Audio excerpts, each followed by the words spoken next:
Scrum teams are self-organizing and cross-functional. These characteristics are often misunderstood, so let's talk about what they mean in the context of Scrum.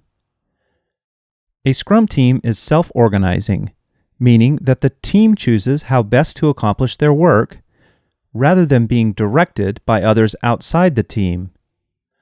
Within the Scrum framework, the team has total autonomy to choose how things get done. How do you estimate in Scrum? Ask the team. What technical practices should be used? Ask the team. What tools should we use to track our work? Ask the team. How is work distributed during the sprint? Ask the team. The traditional approach to organizing teams is to do so by skill set or job title.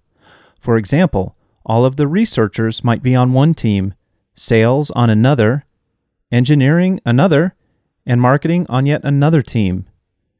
This structure results in a relay race approach to delivering new products and services, which impedes speed, flexibility, and quality. Instead, Scrum teams are cross-functional, meaning that the members of the team have all competencies needed to accomplish the work without depending on others not part of the team.